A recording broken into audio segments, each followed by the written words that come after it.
Hamas has rejected the latest Israeli proposal. The Israeli government this afternoon is facing public pressure to topple Hamas.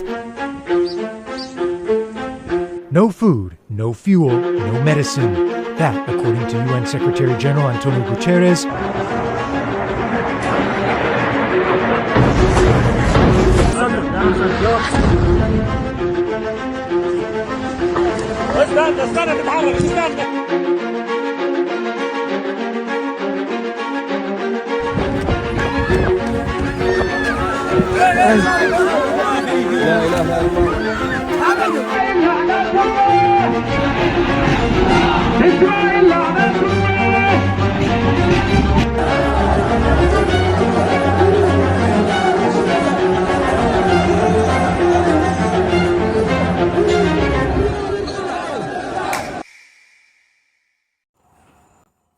Assalamu alaikum everyone.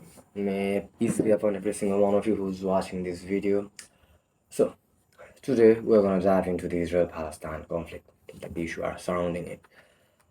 It has been approximately 1 year, 6 months and 12 days maybe by the time I'm making this video of this conflict, and thousands and thousands and thousands and thousands and thousands and thousands and thousands of people have died in this conflict.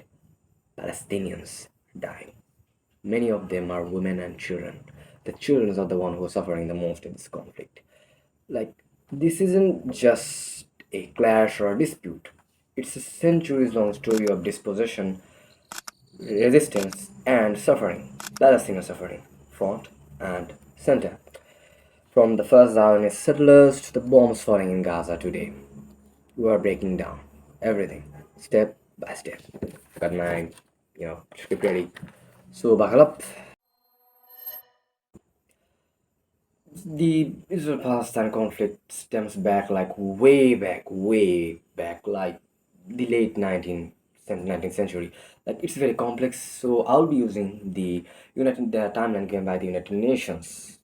So picture this is the 1880s. Palestine under Ottoman rule. Over 500,000 people, majority are the Arab Muslims, Christians, and a small Jewish minority coexisting together.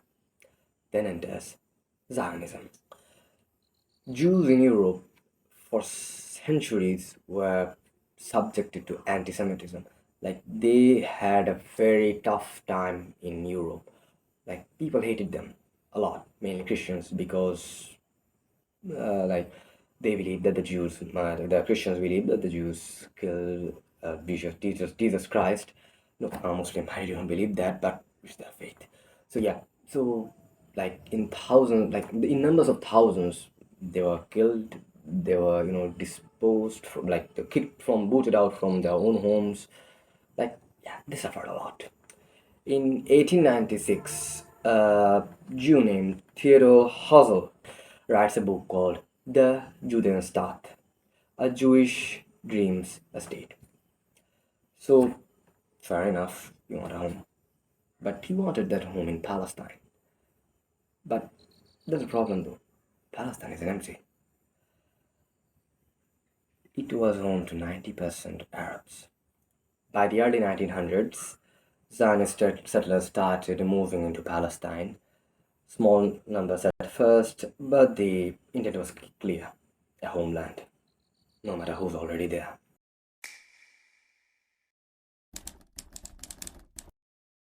(1917) World War I is raging. Britain drops the Balfour Declaration. 67 words promising a national home for Jewish people in Palestine.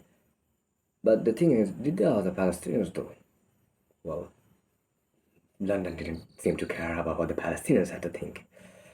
Arabs owned 94% of the lands, but they're dismissed as non-Jewish communities. Colonial arrogance at its finest. Big shit.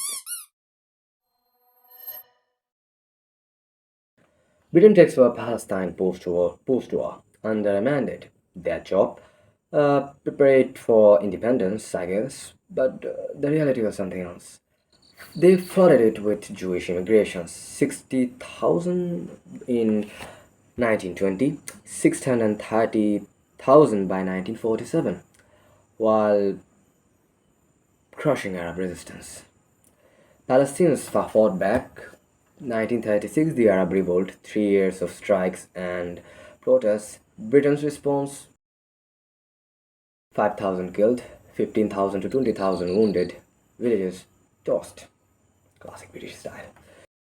Fast forward to 1947, the United Nations votes to partition Palestine. 55% for a Jewish state, 45% for an Arab one. Jews are 1/3 of the population, yet they get the biggest share, like the biggest pound of flesh. And the Arabs were like, what? They simply rejected it. Like, why wouldn't they?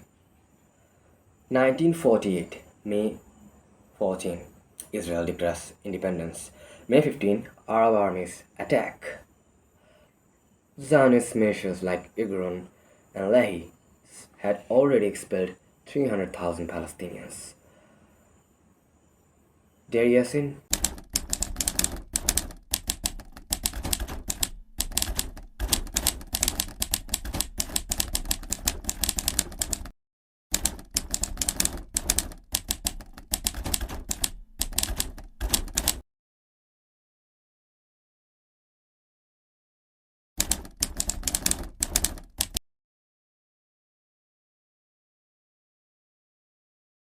רצוף את מערך השריון והארטילריה הפועלים בגדה המערבית.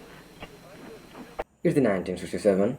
Israel strikes Egypt, Syria, Jordan in the Six-Day War.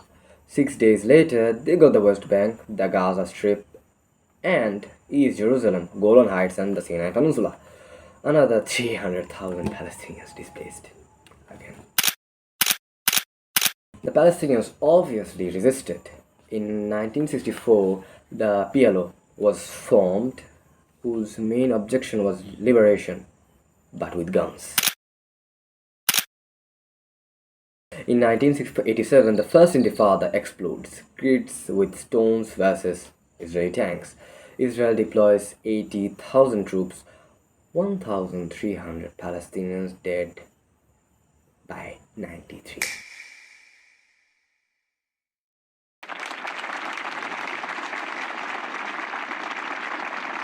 (1993) Oslo Accords.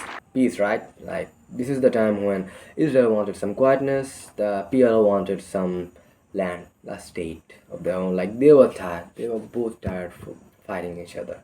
They fought for so much that maybe it was time to, have some peace, right? Wrong. Autonomies were promised to the Palestinians, but the settlements tripled, like 250,000 to 700,000 today.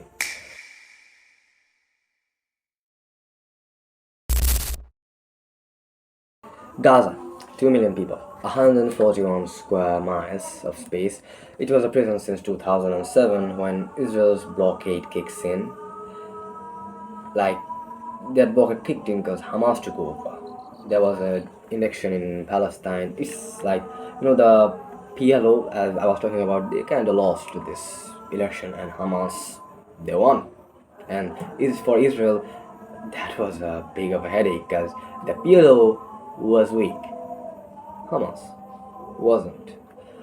Operations like Operation Cascade from 2008, 2012, 2014, thousands and thousands of Palestinians died. Like, till now, the report that I have been reading, like every single report I read, like at least 1,000 Palestinians died. Like, it's so messed up. Like,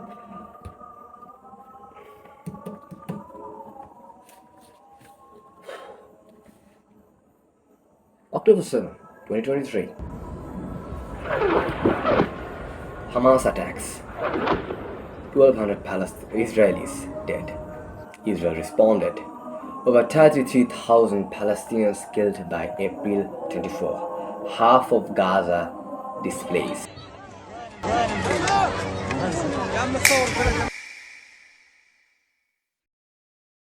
So, by now, all of you should get an idea on what happened in the past. like from way back to way now. There are some things that I actually did miss, because for example, the Nakba, which is a very big event, and it requires a separate video of its own, like if like it's such a big huge event. And I also missed the Suez Canal crisis in 1956 and the Lebanon Israel war that happened in 82. So that's the history of Israel-Palestine conflict all the way back to October 7th, 2020.